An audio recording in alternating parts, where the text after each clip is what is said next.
My name is Shelby Bennett. I'm 30 years old. You're not worth the trouble anymore, my father said, standing in the hallway with his arms crossed, while my sister measured my bedroom window for new curtains behind him. I was 18. It was November 14th, 26 degrees outside. I had $42 in my pocket, a 2003 Honda Civic with a cracked heater, and no one to call. I slept in that car for 3 nights straight. Not once did my phone ring. Not my mother, not my sister, not a single soul from the family that raised me. 12 years later, my father found me online. He sent a message expecting a warm reunion. What he got back was a reply that made him sit in his truck and cry for an hour straight. But what broke him wasn't my anger. It was the one piece of evidence I attached. Something his favorite daughter never thought I'd find. I'll get to that reply. But first, you need to understand what kind of family makes a girl sleep in a freezing car and never once checks if she's alive. Before I go on, if this story resonates with you, please take a moment to like and subscribe. But only if you genuinely connect with it. I'd love to know where you're watching from right now and what time it is. Drop it in the comments. Now let me take you back to the fall of 2013, the night everything fell apart. My father, Gerald Bennett, was a United States Marine for 14 years. He ran our house the way he ran his unit, lights out at 10, chores on a rotation chart taped to the refrigerator, and absolutely no backtalk. If you disagreed with him, you were insubordinate. If you raised your voice, you were disrespectful. And if you did both, God help you. My mother, Patricia, was the opposite. Soft-spoken, gentle. The kind of woman who would bake cookies for a neighbor's funeral, but couldn't look her husband in the eye when he was angry. She loved us. I never doubted that. But love without courage is just watching. Then there was Jocelyn, my older sister, 20 years old, the golden child. She had a gift, not for art, not for school, but for knowing exactly what my father wanted to hear and delivering it with a smile. Yes, sir. You're right, Dad. I'll handle it. She was fluent in obedience, and in our house, obedience was currency. Me? I was the loud one, the difficult one, the one who asked why, when everyone else said yes, sir. I wasn't a bad kid. I made honor roll twice. I worked weekends at a sandwich shop, but I talked back, and in Gerald Bennett's home, that was an unforgivable sin. The night of November 14th started with a smell. My father claimed he caught something strange drifting from upstairs. He announced, not asked, announced, that he would be inspecting both bedrooms. I wasn't worried. I had nothing to hide. He started with my room, pulled open the top drawer of my desk, and there it was. A small Ziploc bag with something green inside. I'd never seen it before in my life. He didn't ask me a question, didn't give me a chance to speak. He just pointed at the hallway and said, "Pack your things." I looked past him. Jocelyn stood at the end of the hall. She wasn't surprised. She wasn't upset. She smiled, small, quick, then turned and walked away. I didn't understand that smile. Not then. It would take me 10 years to learn what it meant. I turned to my mother. She was standing in the kitchen doorway, dish towel twisted between her hands, tears already running. "Mom, please, it's not mine." She opened her mouth. Nothing came out. My father's voice cut through the hallway. "Patricia, don't!" She closed her mouth, looked at the floor, and said the words I'll carry for the rest of my life. "Just go, honey. Let him cool down. I'll talk to him." She never talked to him. Not that night, not the next day, not once in 12 years. I went upstairs. My hands were shaking so hard I could barely fold a shirt. I grabbed what I could. Clothes, my wallet, my phone charger, a jacket that wasn't warm enough. I didn't own a suitcase. I used a garbage bag. While I was stuffing jeans into black plastic, Jocelyn appeared in the doorway. She was holding a tape measure. "I'm so sorry this happened, Shell," she said. Her voice was soft, practiced. She even tilted her head like she'd seen people do on television. But her eyes were already scanning the room, the window, the closet, the corner where my bed sat. She was measuring for curtains before I'd finished packing. I dragged my bag down the stairs, across the living room, through the front door. My father stood on the porch, arms folded, jaw locked. He didn't look at me. He looked past me, At the yard, at the dark, at anything that wasn't his 18-year-old daughter leaving with a trash bag in November. As I stepped off the porch, I heard Jocelyn's voice behind me, soft and sweet, threading through the screen door. "I tried to warn you, Dad. She's been like this for months." I sat in the Honda, turned the key. The engine coughed to life. The heater rattled, then blew cold air. Just cold air, 26 degrees, $42. And that was that. The first night, I parked in the Walmart lot on Route 35. I pulled my jacket tight, draped my one spare hoodie across my legs, and sat there with the engine off because I couldn't afford to waste gas on a heater that didn't work. The windshield frosted over within an hour. I could see my breath. I pressed my forehead against the steering wheel and told myself I'd figure it out in the morning. I didn't sleep, not a single minute. The second night, I moved to the lot behind the public library. Quieter, darker. I figured nobody would bother me there. At 3 a.m, a flashlight hit my window. A security guard, older guy, gray mustache, brown uniform. He knocked gently. "You okay, miss?" "Yes, sir." He studied me for a moment, nodded, walked away. That man, a stranger whose name I never learned, was the first person to ask me if I was okay in 48 hours. Not my father, not my mother, not my sister. A man with a flashlight and a $10 an hour badge. The third night was the worst. My fingers went numb around 9 o'clock and didn't come back. I tried calling my father. The number had been blocked. I called my mother. It rang 6 times. No answer. I called Jocelyn. Straight to voicemail. I sat there staring at my phone. 3 contacts. 3 silences. At 11 p.m., I called my best friend, Rachel Hollis. She picked up on the second ring. "Shelby, what's wrong?" I couldn't get the words out. My jaw was shaking too hard. "Stay right there," she said. "Mom's coming." 32 minutes later, headlights swept across the library lot. Diane Hollis stepped out of her minivan and opened my car door. She took one look at me, purple lips, white fingertips, my whole body trembling, and her face changed. She was a registered nurse. She knew exactly what she was seeing, early-stage hypothermia, 3 nights of it. She didn't say, "What happened?" She didn't say, "Let's talk about this." She wrapped a blanket around me, helped me into her passenger seat, and said the only thing that mattered. "You're safe now. That's the only thing that matters tonight." I woke up the next morning in the Hollis's guest bedroom, under a quilt that smelled like lavender fabric softener. For about 4 seconds, I didn't remember. Then it hit, all of it, and I stared at the ceiling while my chest caved in. The smell of oatmeal pulled me downstairs. Diane was at the stove. Rachel sat at the kitchen table, still in pajamas, red-eyed like she'd been up all night. Nobody rushed me. Nobody asked questions. Diane just set a bowl in front of me and sat down across the table. Then she said it. "You deserve a seat at a table where you don't have to fight for a plate." That was the moment. Right there. 11 words from a woman who owed me nothing. And they did what 18 years in my own home never could. They told me I was allowed to exist without earning it. I cried. Hard. The ugly kind. Rachel held my hand and didn't let go. When I could breathe again, Diane laid out the terms. I could stay, rent-free, under 3 conditions.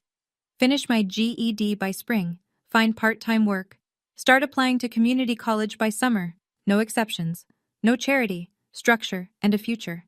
I agreed to all of it.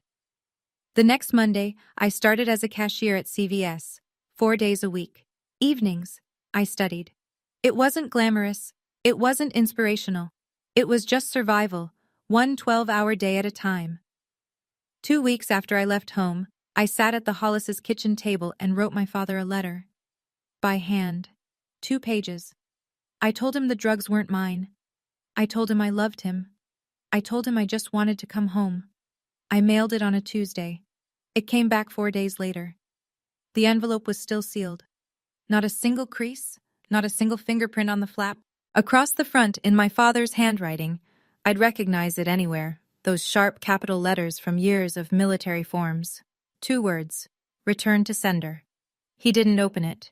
He didn't want to know what his 18-year-old daughter had to say. He made his decision and mailed it back like a piece of junk mail. I put that envelope in a shoebox under my bed. I didn't look at it again for a very long time, but I kept it. 12 years, I kept it. Let me tell you what being disowned at 18 actually costs. Not the emotional part, I'll get to that, but the practical dollars and cents paperwork and deadlines part that nobody talks about. My father held the savings account my mother had been depositing into since I was 12. Birthday money, summer job wages, the $200 Grandma sent every Christmas. It wasn't a fortune, maybe $2,800, but it was mine. He never transferred it. I never saw a cent. He removed me from the family health insurance plan within a week. I found out when I tried to fill a prescription for my inhaler, and the pharmacist said my coverage had been terminated. I stood at that counter in my CVS vest in the store where I worked and paid $47 out of pocket for medication I used to get for a $5 copay. I couldn't apply for federal financial aid for 3 weeks because I didn't have a permanent address. By the time Diane's house qualified, I'd missed the early deadline for 2 grant programs. Meanwhile, Jocelyn was thriving. My father paid her tuition at a private art college, the full amount every semester. She converted my bedroom into a studio. New curtains, new shelving, a drafting table where my bed used to be. Gerald posted about it on Facebook. So proud of my artist. 73 likes. My mother's account among them. I saw that post on Rachel's phone. I looked at it for about 10 seconds. My old room, repainted, reorganized, and captioned with pride by the man who threw me out of it. Then I closed the app, clocked into my shift, and didn't mention it again. What I didn't know, not yet, was that Jocelyn was busy building something else. A story. She told aunts, uncles, cousins, and family friends that I had run off with a boyfriend, that I'd chosen the streets. A version so clean and simple that nobody had to feel guilty, nobody had to ask questions, and nobody did. My father was thorough. I'll give him that. Within the first year, he'd told every member of our extended family a version of the story that made him the long-suffering patriarch and me the cautionary tale. According to Gerald Bennett, I had a drug problem. They tried everything. Discipline, counseling, love. Nothing worked. I chose to leave. End of story. My Aunt Gladys, my father's younger sister, the one who used to sneak me extra dessert at family barbecues, called me once, about 3 months after I'd been kicked out. She asked if I was okay, and I started to explain, and she said, "Sweetheart, your daddy told us, you don't have to pretend." I wasn't pretending, but she'd already decided what was true. My mother didn't correct any of it. She couldn't. Gerald had drawn the line. We don't air our laundry, it's handled. And Patricia Bennett did not cross Gerald Bennett's lines, ever. Jocelyn, though, Jocelyn was an artist. Not with paint, with narrative. She posted a photo that Christmas, the 3 of them in matching red sweaters, standing in front of the tree, Gerald's arm around her shoulders. The caption read, "Grateful for my little family." 3 people, a family photo with a hole in it, and she framed the hole as a feature. Megan Torres, a mutual friend from high school who'd stayed in contact with both of us, told me something Jocelyn said at a party that winter. Casual, almost cheerful, like she was commenting on the weather. "Honestly, it's better without her. The house is so peaceful now." When Megan told me that, I was sitting on the floor of my room at the Hollis's house, studying for my GED. I put the phone down, stared at the wall, and then I opened my textbook and kept going. There was nothing else to do. 6 months after being kicked out, I almost gave up. It was a Wednesday. I'd just finished a double, 8 hours at CVS, then 4 hours bussing tables at a diner on 5th Street. My back ached, my feet were swollen. I sat in the Honda in the Hollis's driveway because I didn't have the energy to walk inside, and a thought slid through my head so quietly it almost felt like my own voice. Maybe he was right. Maybe I am the problem. I don't know how long I sat there, long enough for the windshield to fog. Diane found me at 2 in the morning. Not in the car. I'd eventually dragged myself inside, but in the kitchen, sitting on the floor with my back against the cabinet, crying into a dish towel. She didn't hug me. She didn't tell me it would be okay. She pulled out a chair, sat down across from me, and waited until I could look at her. Then she said, "If you believe what he said about you, he wins. And he doesn't deserve to win. She didn't raise her voice. She said it the way she said everything, like a fact, like a diagnosis. And something inside me shifted. Not all at once, not dramatically, just a small, hard turn, like a key finding its groove. The next week, I submitted my application to Columbus State Community College, nursing program. I wrote the personal essay in one sitting. I didn't mention my family. I wrote one sentence that carried me through the next 4 years. I want to take care of people who have no one. I got the acceptance letter on a Friday. Diane stuck it on her refrigerator with a magnet shaped like a sunflower. Rachel took a picture. Nobody from the Bennett family called that year, or the next, or the next, or the next. In 4 years, not a single word from anyone who shared my last name. And I kept going. Nursing school was 4 years of not enough sleep and too much coffee. I worked 2 jobs the entire time, CVS and the diner. And I studied everywhere. Bus stops, break rooms, the laundromat on Parsons Avenue while my scrubs dried. My GPA was 3.8. I made the dean's list 5 semesters in a row. Not because I was smarter than anyone else, because I had something most students didn't. The specific bone-deep terror of becoming the person my father said I was. Graduation day, May 2017. 4 people sat in the audience. Diane, Rachel, 2 coworkers from the diner who'd covered my shifts so I could study for finals. That was it. 4 people in a sea of hundreds, in a stadium full of parents holding flowers and balloons and signs that said, "We're so proud of you." No one held a sign for me. When they called my name, summa cum laude, I crossed that stage and shook the dean's hand and smiled wide for the camera. But if you looked closely at the photo, and I mean really closely, you'd see it. The smile reached my mouth but stopped just short of my eyes. I posted one picture on my private profile that night. No long caption, no gratitude list, just 2 words, RN, finally. Rachel, you did it, Shell. Me, no, we did it. Diane hugged me so hard I heard her back crack. She whispered in my ear, your mother would cry if she could see this. I pulled back, looked at her, and said the truest thing I knew. She can't. That's the point. While I was crossing that stage, Jocelyn was living in our parents' house, having dropped out of art school in her 3rd year. My father was still paying her bills. Nobody in the Bennett family mentioned me. I was erased. Not with anger, but with silence, which is worse. But what I didn't know yet was that my mother had seen the photo. Someone, I still don't know who, had sent it to her. And she cried. Not from pride. From the realization that her daughter had graduated and she hadn't been there, and the distance between those 2 facts was entirely her fault. Years later, Megan told me the full story.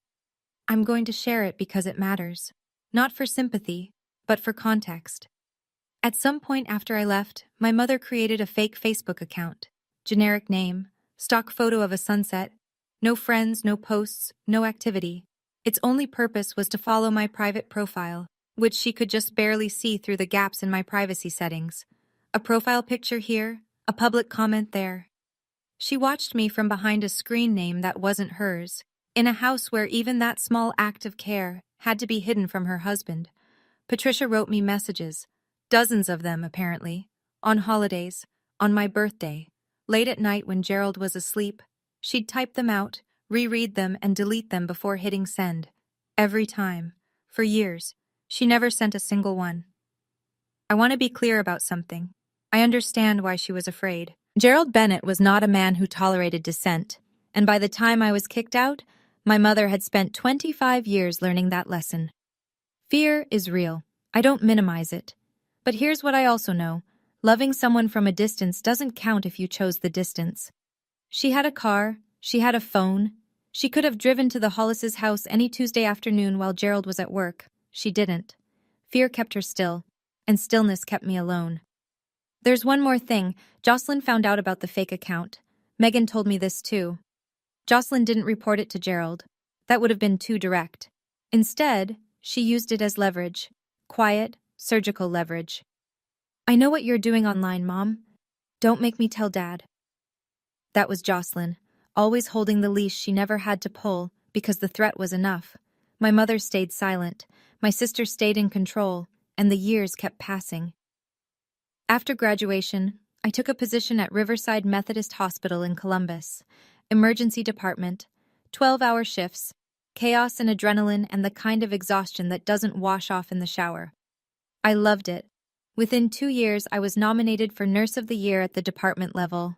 I didn't win, but the nomination caught the attention of someone who would change my trajectory.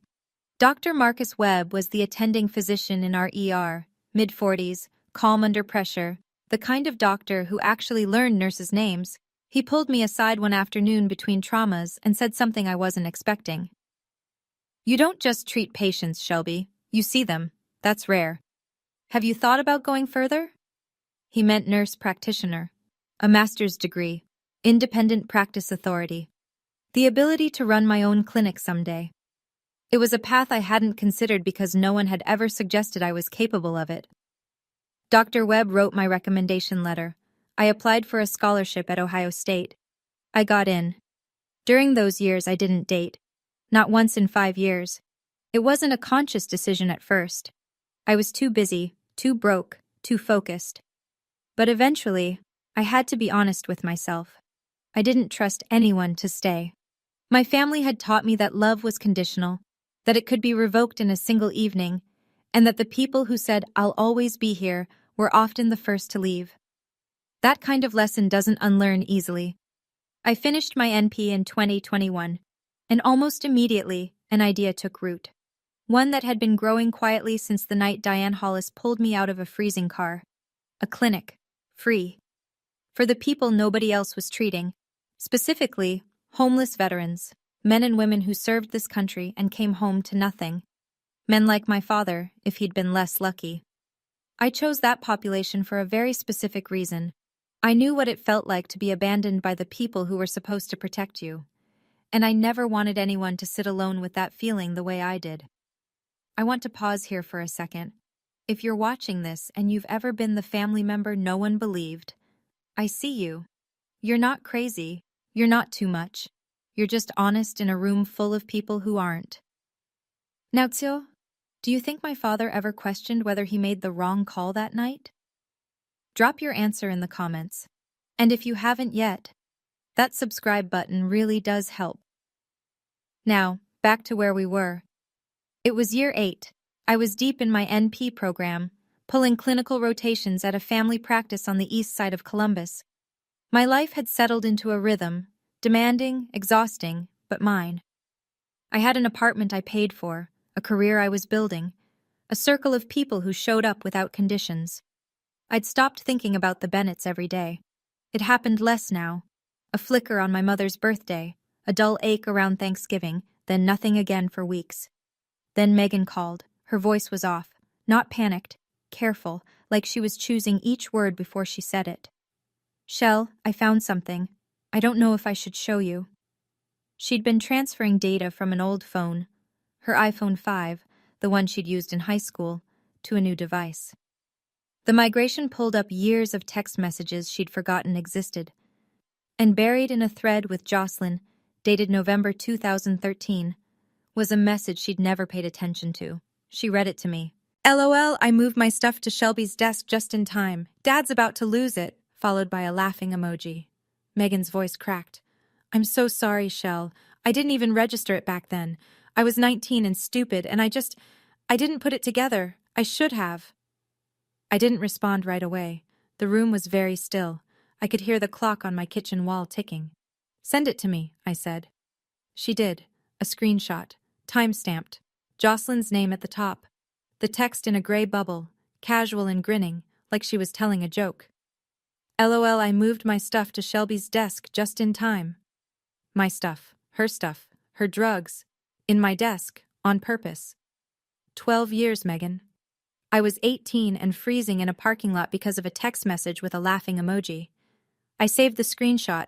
I didn't show it to anyone. I didn't know what I'd do with it, or if I'd ever do anything at all. I just saved it in a folder on my phone and closed the screen. Some truths arrive too late to fix anything, but they still arrive. Building a clinic from nothing takes exactly as long as you think it does, plus 2 years. I spent 24 months writing grant proposals, sitting in meetings with nonprofit boards, touring vacant retail spaces with leaky ceilings, and learning a vocabulary I never expected. Zoning variances, 501c, 3 compliance, Medicaid reimbursement structures. Dr. Webb served as medical advisor. Diane connected me with a veterans advocacy network she'd worked with through the hospital. A regional foundation that supports veteran health services awarded us our anchor grant. We opened in a converted storefront on Livingston Avenue. I named it Second Chance Community Clinic. Free or sliding scale care for homeless and uninsured veterans. Primary care, mental health referrals, prescription assistance. The basics that shouldn't be luxuries, but are. A reporter from the Columbus Dispatch wrote a feature. Then NBC4 did a 3-minute segment for the evening news. They filmed me taking a patient's blood pressure, which felt strange. I'd done it 10,000 times, and suddenly there was a camera. The headline in the Dispatch read, "Local nurse practitioner opens free clinic for homeless veterans in Franklinton." I didn't build the clinic to prove anyone wrong. I didn't build it for a headline. I built it because someone should have been there for me on November 14, 2013. And no one was. And I never wanted another person to sit in the cold, wondering if anyone would come. I named it Second Chance, not because I believe in second chances. I named it because I know what it feels like when nobody gives you one at all. The article ran on a Sunday. It circulated locally, picked up a few shares online, and faded into the news cycle within a week. But it didn't fade for everyone. Somewhere in Dayton, Ohio, an hour west of Columbus, that article landed on a screen it was never meant to reach. I didn't know that yet.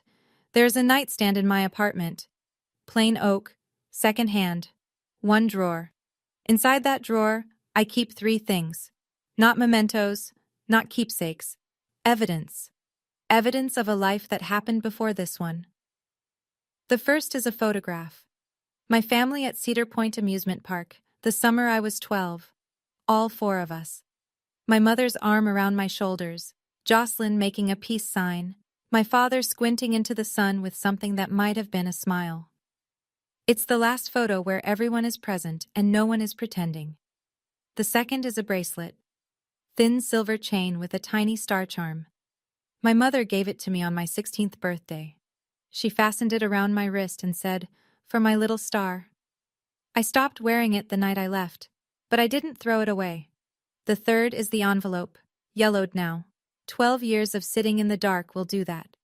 The seal is still intact, still closed, still untouched, and across the front, in sharp black ink, in handwriting I know as well as my own, "Return to sender." I don't reread the letter. I don't need to. I remember every word. "Dad, I didn't do it. Please believe me. I love you. I just want to come home." I was 18. I spent a stamp and every ounce of dignity I had left on those sentences. He spent 0 seconds on them. I closed the drawer. I went to work. That's what I did. By that point, I had both pieces, the letter and the screenshot, 2 halves of a truth that no one had asked for. I didn't go looking for my family. I had no reason to. My life was full. My work had meaning. The people who mattered were already in it. Everything stayed quiet for 12 years. Then one evening, I opened LinkedIn on my couch after a long shift, scrolled past a few connection requests, and stopped. A message. From a name I hadn't seen in over a decade. Gerald A. Bennett. He'd used LinkedIn because I'd blocked his number years ago and my Facebook was private. But LinkedIn, professional, public, was the gap in the wall I hadn't thought to seal. The message was short, carefully worded, the kind of sentence structure that suggested he'd written and rewritten it multiple times. "Shelby, it's your dad. I saw an article about your clinic. I always knew you had it in you. I'd like to talk. Mom misses you. We all do." I read it 3 times. My hands weren't steady. Not from fear, from anger. The slow, deep kind that lives underneath everything and only surfaces when someone says exactly the wrong thing in exactly the wrong way. "I always knew you had it in you." You always knew. You. The man who told me I wasn't worth the trouble. The man who blocked my number and returned my letter and let his other daughter sleep in my bed the same night I slept in a parking lot. You always knew I had it in me? That's what you're going with? I closed the laptop, laced up my running shoes, ran 5 miles, came back, showered, sat on the edge of my bed with wet hair and a pulse I couldn't slow down. I called Diane. He found me. A pause. I could hear her put something down. A mug, maybe. What do you want to do? I don't know yet. Then don't do anything yet. I didn't. Not that night. Not the next day. Not for 2 full weeks. The message sat in my inbox like a grenade someone had placed gently on a shelf and walked away from. But Gerald Bennett was never a patient man. And within those 2 weeks, he sent another message, one that changed everything. The second message was longer, more confident, like my silence was agreement. I'm telling you, Shelby, the family would love to hear from you. Aunt Gladys asks about you all the time. Your mother hasn't stopped talking about that article. Jocelyn's been asking about you too. Maybe we could set up a call. I think it's time. Jocelyn's been asking about you. Jocelyn, who hadn't spoken my name in 12 years, was suddenly asking about me. I almost laughed. Almost. I called Megan. What's going on with my father? Megan sighed. The kind of sigh that means I'm about to tell you something you won't like.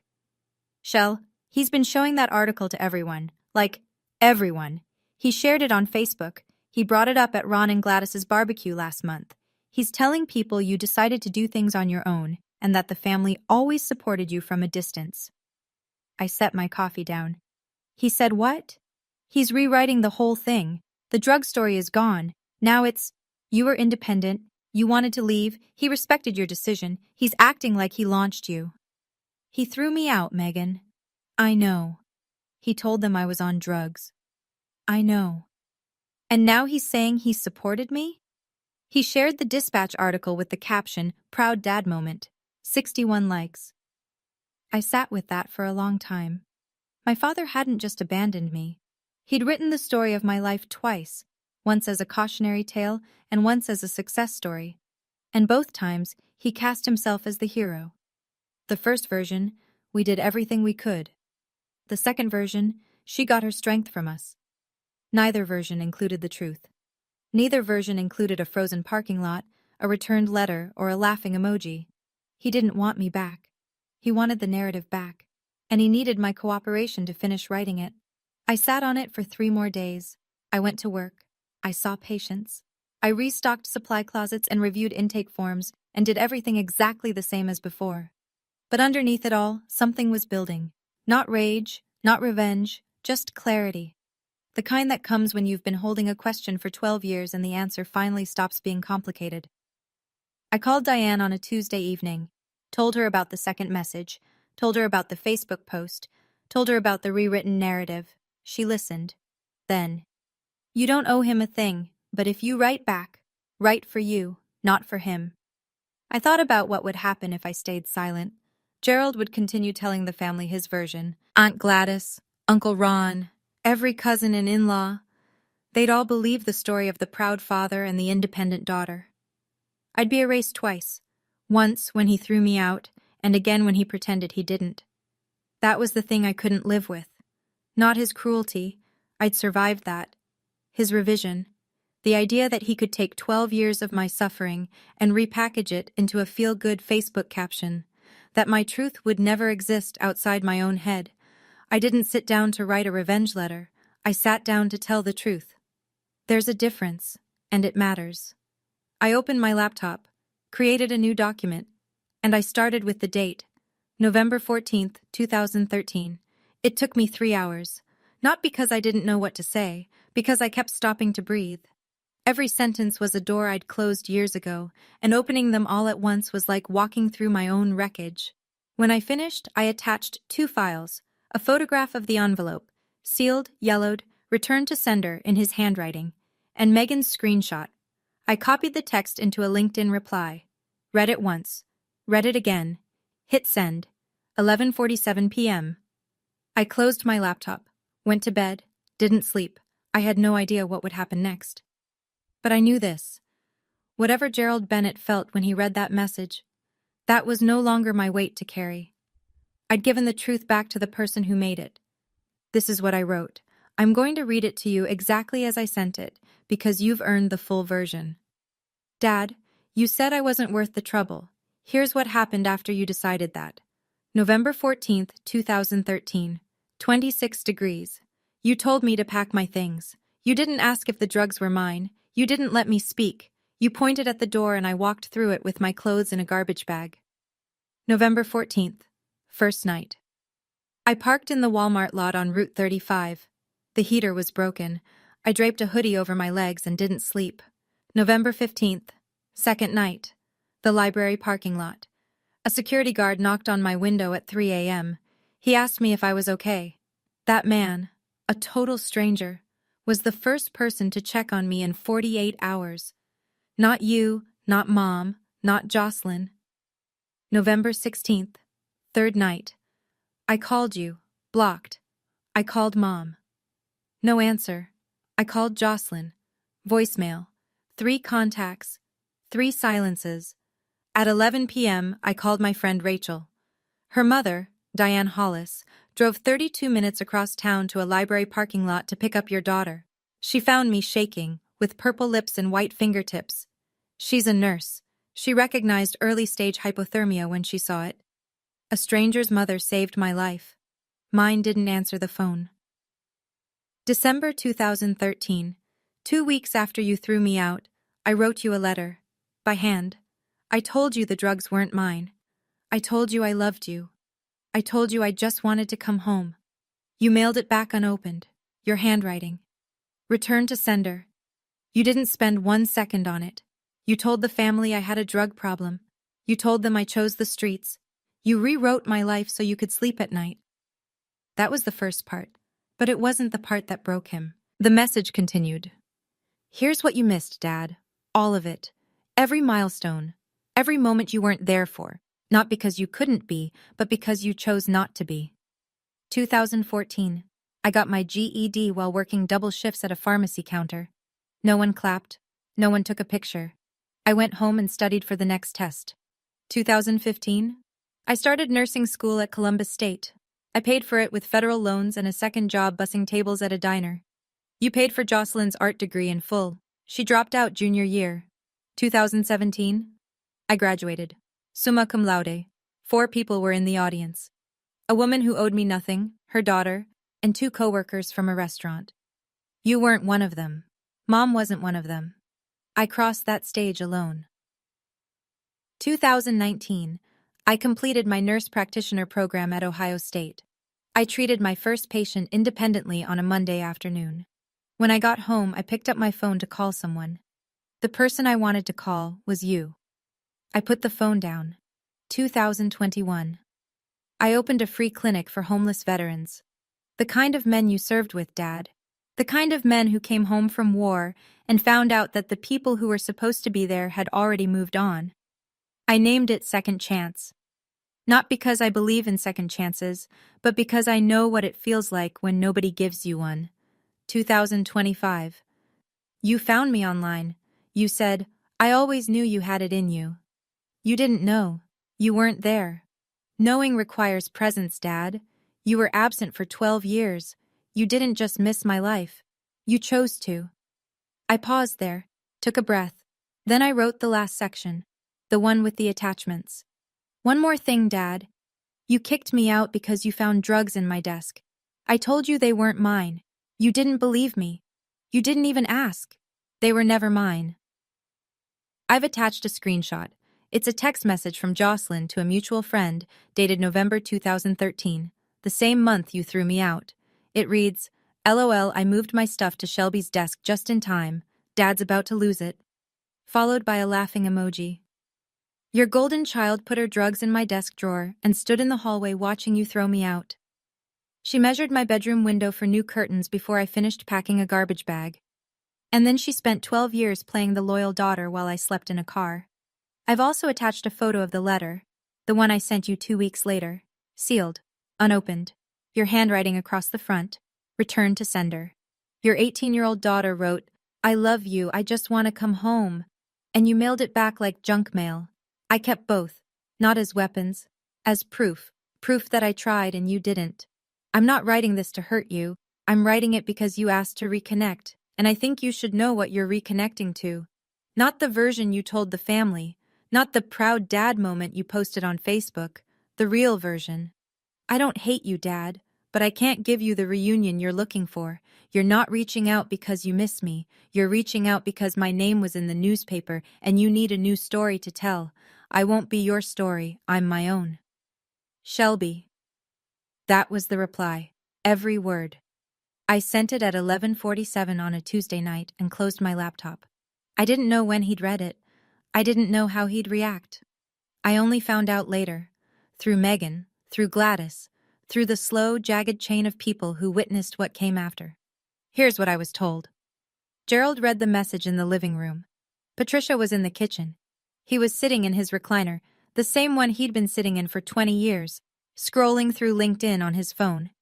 He opened my reply expecting, I imagine, something warm, something grateful, something that confirmed the story he'd been telling. He read it in silence. Patricia said she heard nothing. No reaction, no gasp, no curse, just quiet. And then the sound of the front door opening and closing. She looked out the kitchen window. Gerald walked across the yard, opened the driver's door of his truck, a blue Ford F-150, Marine Corps sticker on the rear bumper, and sat behind the wheel.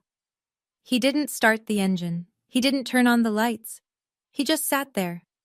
Patricia waited 10 minutes, then 20. She put on her coat and walked outside with a glass of water. She tapped on the window. He didn't open the door.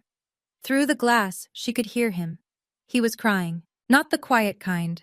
Not the composed, stoic kind you'd expect from a man who built his identity on discipline and control. The kind that shakes your shoulders.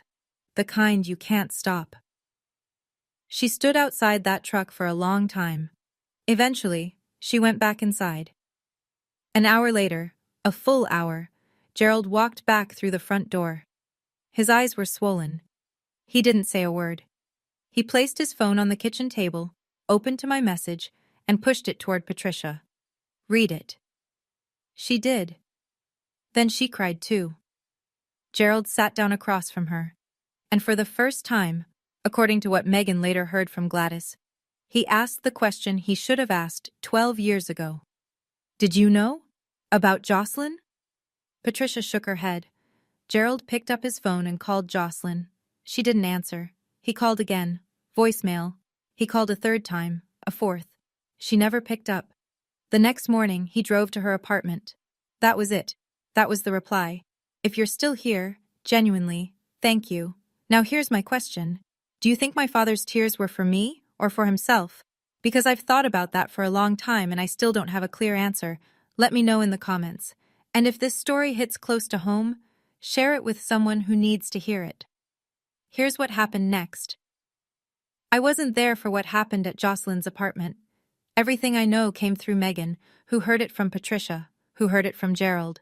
A chain of voices relaying the moment a family cracked along a fault line that had been there for 12 years. Gerald drove to Jocelyn's place the next morning, early, before 8.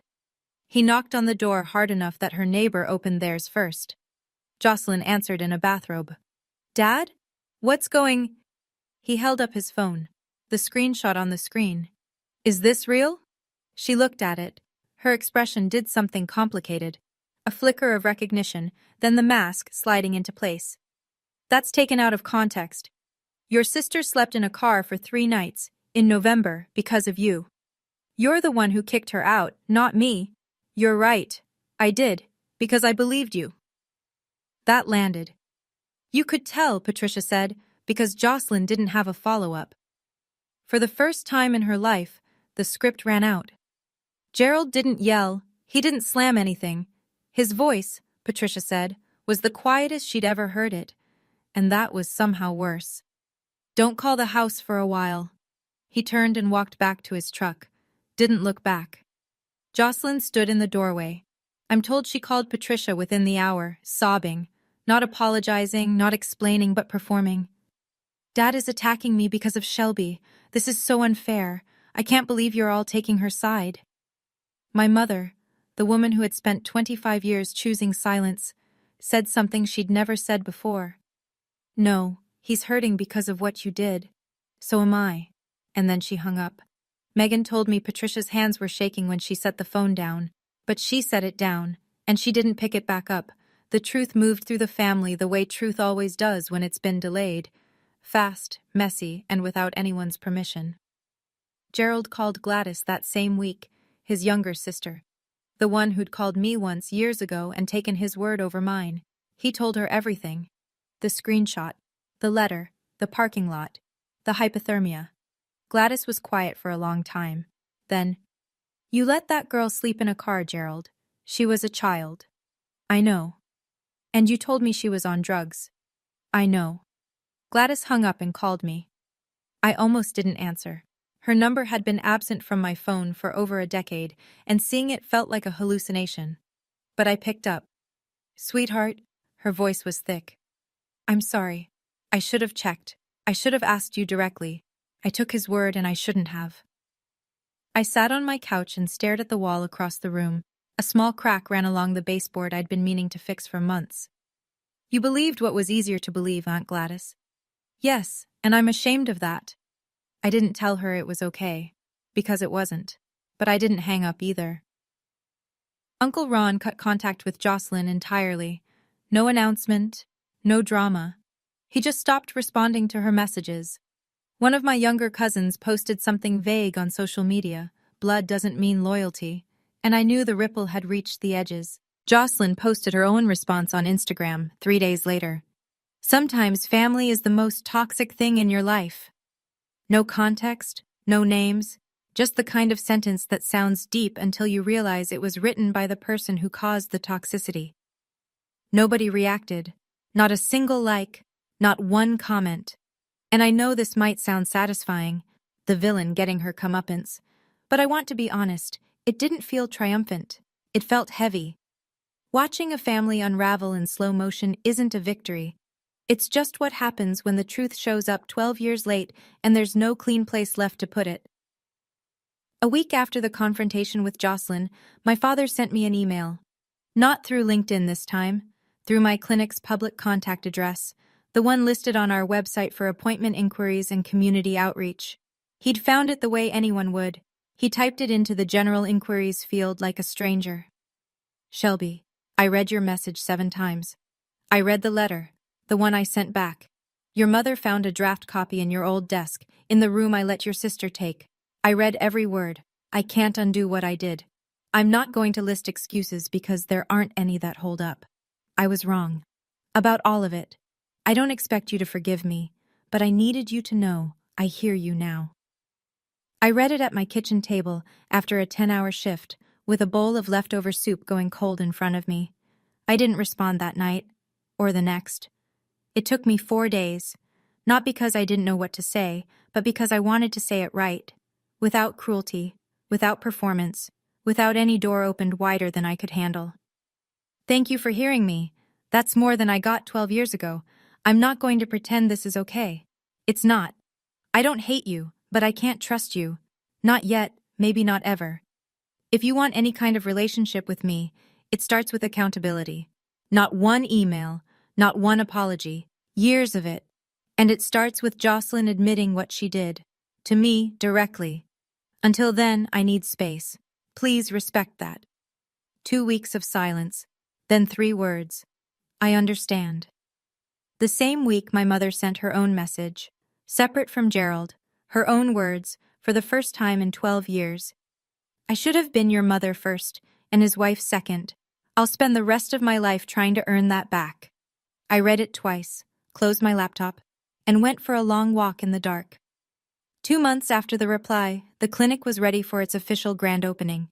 We'd been operating quietly for a while, seeing patients, building referral networks, stocking the pharmacy shelves.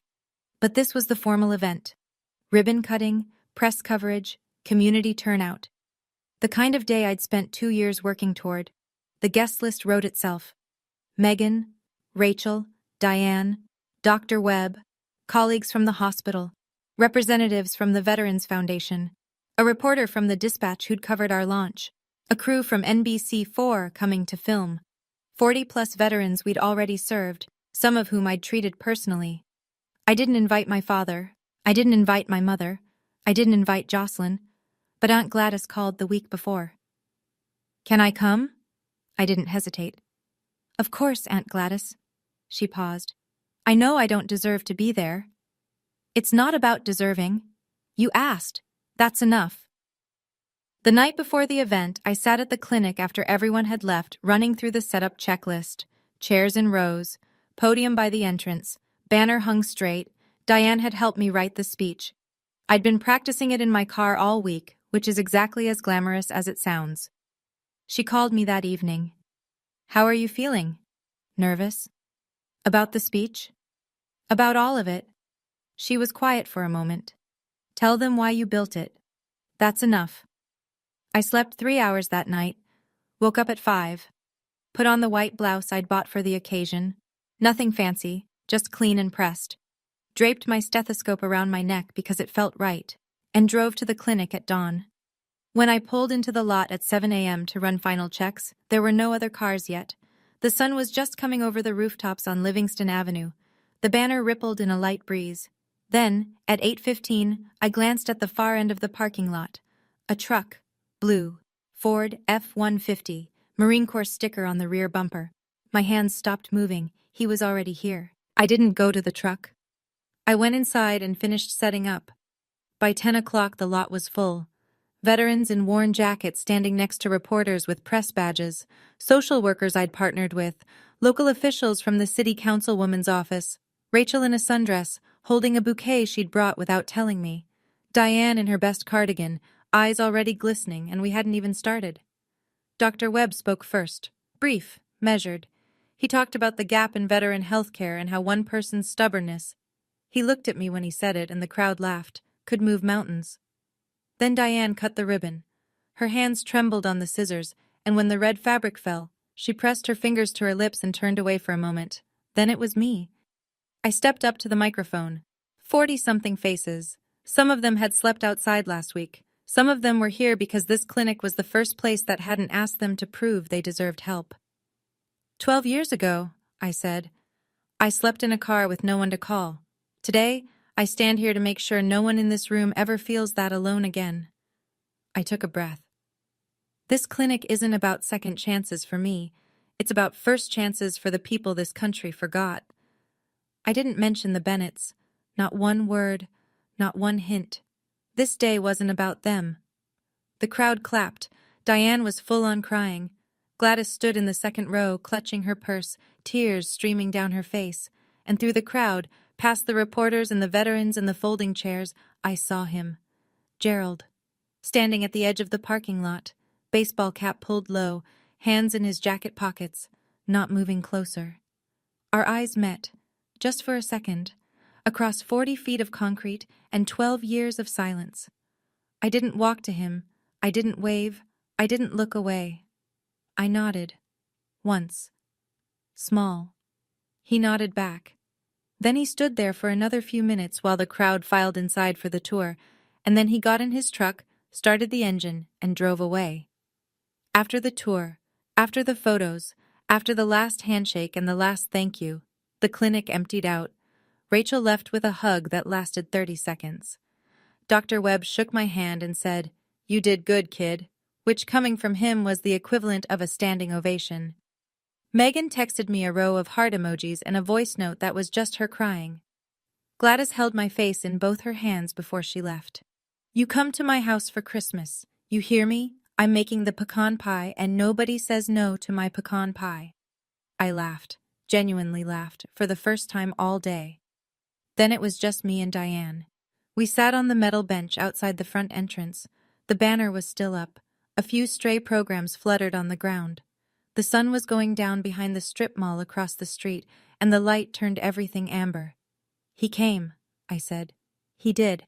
I don't know what to do with that." Diane didn't answer right away.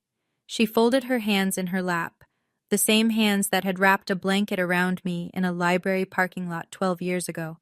"You don't have to do anything with it," she said. "It's his to carry now." And sitting there in the fading light, I understood something I hadn't before. For 12 years, I'd carried the truth like a weight strapped to my back. The letter, the screenshot, the parking lots, the silence, all of it. The reply wasn't revenge. It was me handing the weight back to the person who created it. Here. This is yours. I'm done holding it for you. For the first time in 12 years, I felt light. Not because my father cried in his truck, not because Jocelyn was exposed, not because the family finally knew, because I no longer carried the truth alone. When I got home that night, the volunteers had left a card on my desk. 43 signatures, veterans, staff, friends. Inside, someone had written, "You gave us a place to belong." On the reception table, there was an envelope. No name. Inside, $500 in cash and a slip of paper. For the clinic. G. I put it in the donation box. No exceptions. No special treatment. Just another contribution to a place that existed because someone, once, decided a girl in a parking lot wasn't worth the trouble. I'm not going to stand here and tell you what to learn from my story. I don't think it's my place to give you a lesson. But I can tell you what I learned from living it. I don't tell this story so you'll hate my father. Gerald Bennett was a man driven by fear. He lost a brother-in-arms to addiction after the Gulf War, watched a man he trusted destroy himself, one fix at a time. That fear burrowed into him and never left. When he smelled something in the house and found a bag in his daughter's desk, every alarm in his body went off at once. He wasn't thinking. He was reacting to a ghost from 30 years ago. He was wrong. He was catastrophically, unforgivably wrong. But I understand the machinery that made him wrong, and that matters to me. I also don't tell this story so you'll feel sorry for me. I have a career, a clinic, a life I'm proud of. I built it with my own hands, on a foundation laid by people who chose me when my own family didn't. That's not tragedy. That's resilience. What I want you to take, if anything, is this. You have the right to set a boundary without writing a 5-page justification for it. You have the right to say this is not okay, even when everyone around you has agreed to pretend it is. And you have the right to refuse a reunion that's designed to benefit the people who hurt you, not the person who was hurt. Forgiveness is a door. I get to decide when, and if, I open it. And nobody, no matter how much they cry, no matter how many emails they send, gets to knock it down. That's not bitterness. That's just knowing where I end and they begin. It's been a little over a year since I sent that reply. The clinic is doing well. We serve over 200 veterans a month now.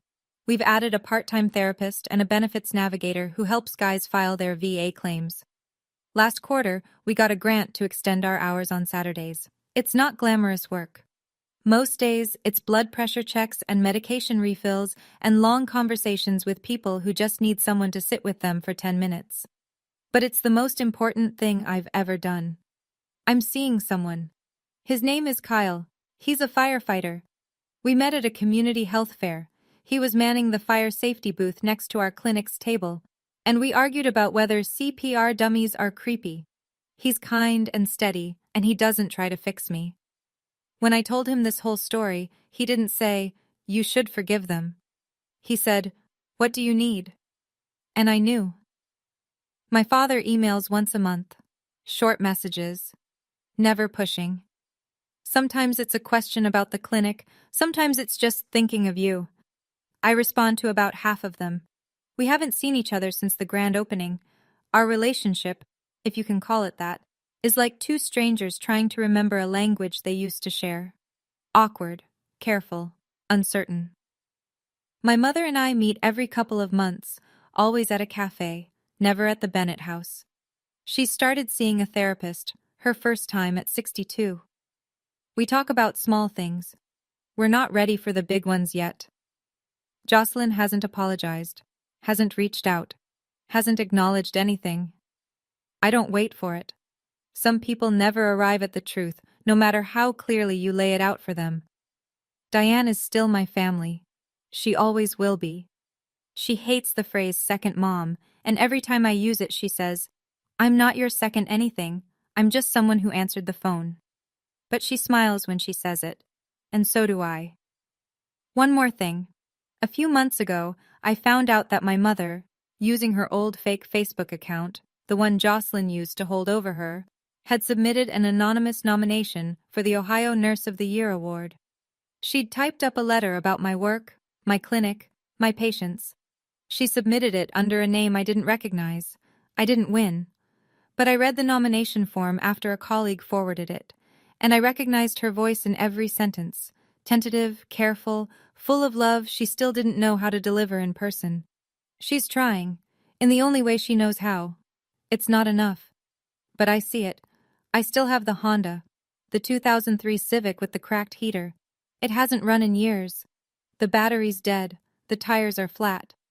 There's a permanent fog on the inside of the windshield that I don't think will ever come off.